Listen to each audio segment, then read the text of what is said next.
Hey, it's Steve's out. You thought he had a malfunction. He was ducking the fucking volume. It's like, what happened? It was That was a roll and a half.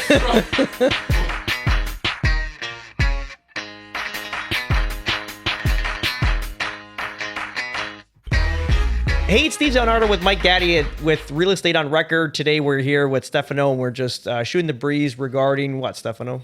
We're talking about real estate for retirement. So just to kind of tell you what's happening here, we don't even know what Stefano's going to ask us. It's just like we're going to roll with the So that's why I like to these catch you off guard because I get questions. answers. Coming from my old trade of being an electrician, we had a pension, but I gave that away by switching gears now, right?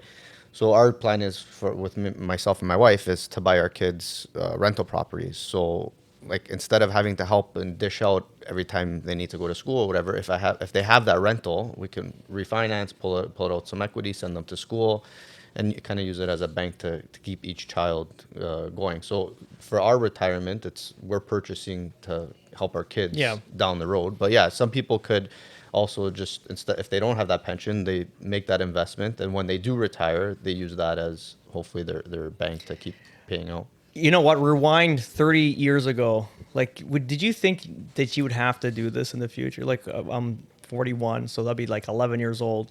Do what? Like, you have to like Podcasts? Yeah, well, fuck that. Who even knew about that? Like, that's crazy. So what do you say? No, but just in regards to like, we have to set up for the kids, and they have to have this, like a house for them and investment No, properties, you're and we right. got to work so hard, and we got to put this money aside, and it's like retirement, and this is pension.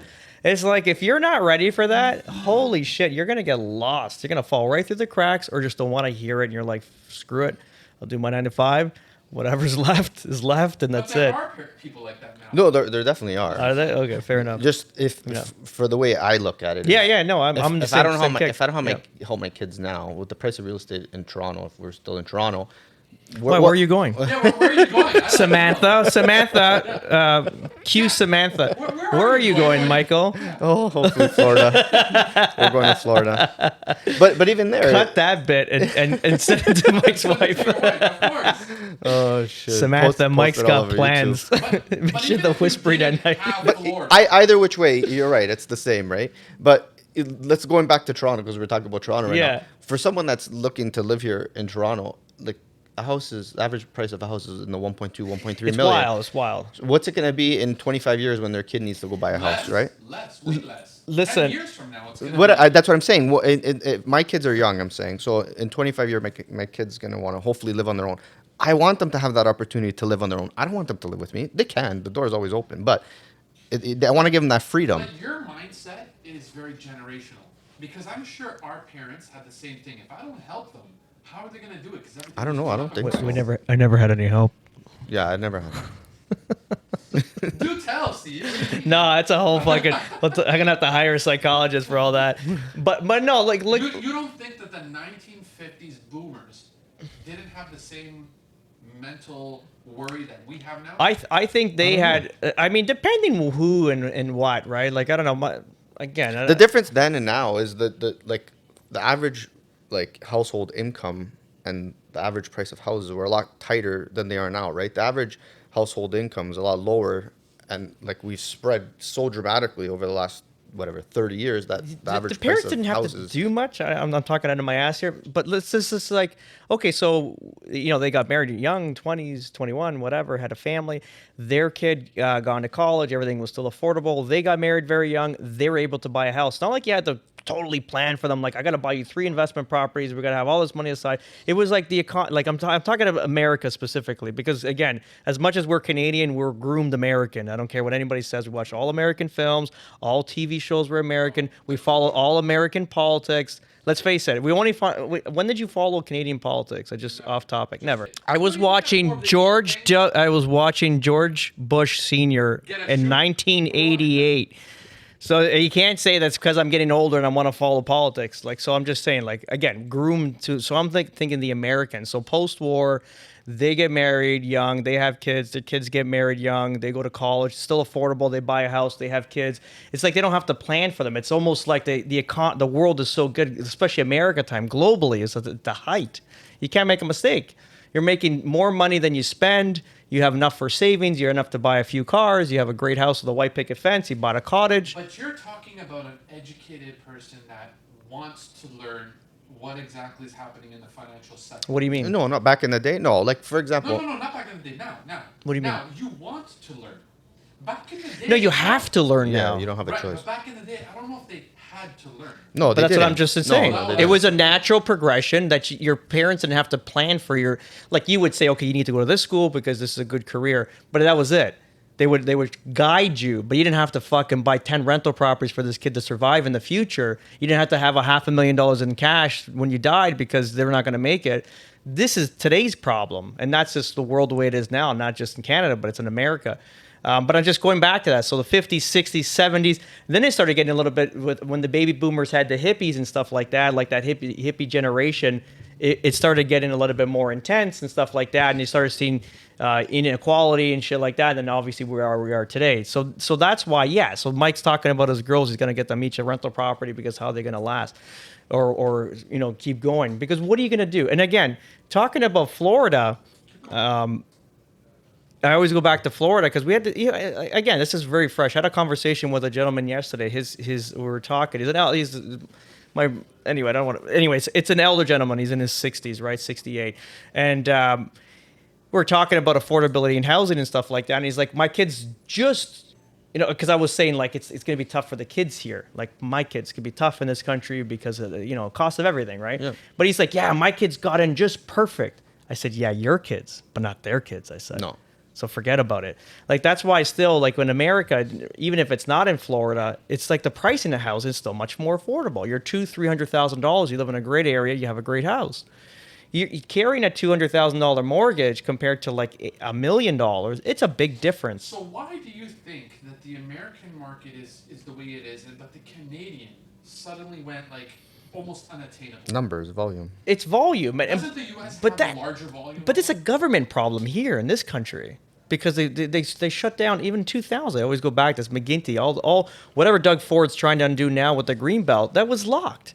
So now all the builders had to concentrate and buy land closer to like amenities because the government didn't want to provide services like fire, police, and stuff like that. It cost them too much money in servicing, bringing the cost of utilities to it. Right, was costing the city too much, and they didn't want to do it. So maybe that's not the whole reason, but that's what they made it out to believe. So when McGuinty locked the Greenbelt, like I'm talking South Ontario, I don't know the rest, right? Basically, builders started buying more closer to established developments, which brought prices of land up. Land goes up, housing goes up. Look, before the Liberal government now, you go look at an average sale of a price. Think about it. In 2010, I bought our family my first house with my wife. It was a beautiful house in Bolton. It was a 3-level back split, 3-bed, 2-bath, 50 by 150 foot lot in a great community, very Italian based, like my people. Let's say we all eat sauce and pasta. You know what I mean? So it was a comfort level coming from Woodbridge, and we paid that house $365,000. Now that house, fast forward, is like 1.3, 1.4 million. So how is that? That's a government issue. Forget about it. Like we all want to tend to forget about, we're all looking at like social issues and shit like that. What about your kids? I think you always got to look for the kids, their future. And right now we're in a situation here that's unaffordable. Your kids will be slaves to paying tax. That's it. You do a panoramic view of the top level of all these subdivisions, and they're just basically big hamster wheels. Just you're working every day for, you don't know why, and you're just paying your mortgage and paying that mortgage. If I was a bank, this is the best place to have to lend money. Where? In Canada. Because if I'm going into the States, I got to do it on volume. Like we're looking to build, I got to do it on volume. Here, you don't got to do it on volume. You got if a kid's carrying if someone just gets married now, they're 32 to 34 years old, they're carrying $1 million mortgage, and they're living in a house that's not going to be suitable for a family in the future. They got to move again. But they're already at 35 years old. So let's say they have another 30 years to work, supposedly for retirement. We know things change. Look at France, right? $1 million. You're not going to pay that $1 million in a year, and that's not going to be just $1 million. Let's just say the prices still keep going. They have to sell that townhouse or whatever it is, a semi, and buy a detached at some point. So where are they going?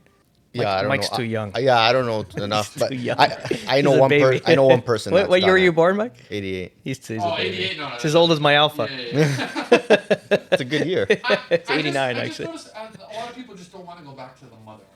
No, but nobody ever. There's no growth there. There's So nothing look, really to do. out of my parents' friends, and we were Italian naturally. So there's maybe out of that whole group of Italians that came down together or met each other or did everything together because obviously they had no family, so they did everything together. Maybe one or two went back. And my wife's aunt and uncle went back like in 2008 after like 20 years here. But it's so rare. Why? Economically, it does not make sense. Like, what are you going to do in Italy?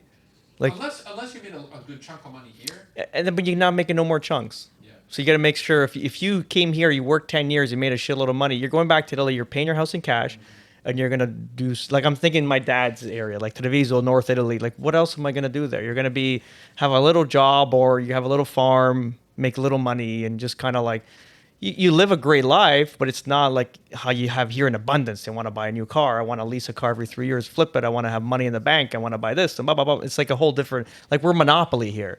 Over there is like, I don't know. No, 100%. It's all happiness, but there's different levels of happiness, right? We want 10 jars. Other people are okay with one. Whatever makes you happy. And the 10 jars is not, it's more for being productive. Like I always, families if you want to like not be productive and like just be stuck, like they say, you want to keep a crab in a pot, you put another crab in it, like it keeps pulling it down. It's them, because it's like, how much money do you need? How much? No. I'm like, and they talk in third party about somebody else, but they're really like, on you, right? I'm like, hey, listen, if you got to work 8 to 10 hours a day, you better make the most of that day and try to make the most amount of money. It's being efficient. You want to work 8 to 10 hours a day, make sure you make the most amount of money that time. You know what I'm saying? So it doesn't matter how much money is available or how much you have. I got to work 8 hours a day. I'm 41 years old. I have to 10, 12, now 14, 16, whatever it is. But I want to make sure that I'm being efficient and making as much money as possible. And there's billionaires that make, I don't know what they make an hour, but like that's efficient, right? So closing this episode Jeff out, Bezos is living his good life. Look at can you put a thing here showing Jeff Bezos? It's like evolution of in a man. yacht? No, it's evolution of man. Oh. Before he started Amazon, when he was at Amazon, yeah. when he was a CEO, and then now. Did you see the evolution he's a of? boss. He's Did- a boss now. Did you see it though? He was this little geeky guy before, and now he's grown into the He's larger on. than life guy. He's on hormone. He's on roids. He's I jacked. don't He's think gonna so. live forever. He's you know what? got a hot You know what? young girlfriend You know what? or I don't wife. think it's the best. It's the best. Bill Gates. Bill Gates. But Bill Gates Jeff is in Bezos. the wrong- Who would you rather be? A guy that's buying up Elon farmland? Musk. Elon Musk. No, I'd rather not be him. That's a crazy mind. If it wasn't for Elon Musk, Jeff Bezos. Jeff Bezos is a He's living his good player. life. He's a fucking player. He's living good. He built a big ass yacht. They had to take apart a bridge to actually like get it past it. Like he's a billionaire. He's living a billionaire lifestyle. Like come on, he works his ass off and now he's enjoying it. Like, So we'll end this episode like this. Would you or would you not want to be a billionaire? no, That was a little too quick, Steve. I don't have no interest. Yeah. Mike? Not billions. No, like, a couple hundred million would be good. Yeah, there you go. 100 million's nice with the- assets and everything. Yeah. So did you know that living the rich life, the 1 percentile life, Gary Vaynerchuk said this, all you gotta make is 400,000 USD dollars a year, and you're in the 1 percentile Yeah, of rich. yeah. But it's not rich. That's like 1% of like. Comfortable life. Or Yeah, whatever you it's wanna call it. not. But yeah, he said 400,000, you're living a good life. Yeah, but you're spending a lot too during that. If you made $400,000 and you lived in your same house and you were making 100,000, yeah. But when you're making 400,000, then you're buying. You're buying bigger. Yeah, I want to get to this area. It's like I Everything's belong here. bigger. Yeah, I belong here. I belong here. This is where I belong. This is my people. And all the people, they're fucking despicable. Nobody likes anybody. But yeah, this is where I gotta go. My kids gotta go to that school. Oh, but he bought an S class. I gotta buy like something comparable or the same. It's just no, man. It's just if you made 400 and stayed in the 100,000 where you're making $100,000 in that house, yeah. But then So- your neighbors might hate you there too, because then you might roll up with an E class and they're like, look at this guy, thinks he's a big shot. So we need 400,000 followers. Where should they find us? Instagram, Spotify, and what's the other one? What's your Instagram? You can find me at Mike Gaddy Realtor. And you? Steven Zelenardo at Steven Zelenardo. And podcasting, where can they find us? What sources? Spotify, iTunes, YouTube YouTube, and of course Instagram. and Instagram. We release every Wednesday our new episodes and hope to hear your comments. Like, You follow, got- subscribe. You got all that, Mike? All right, and off we go.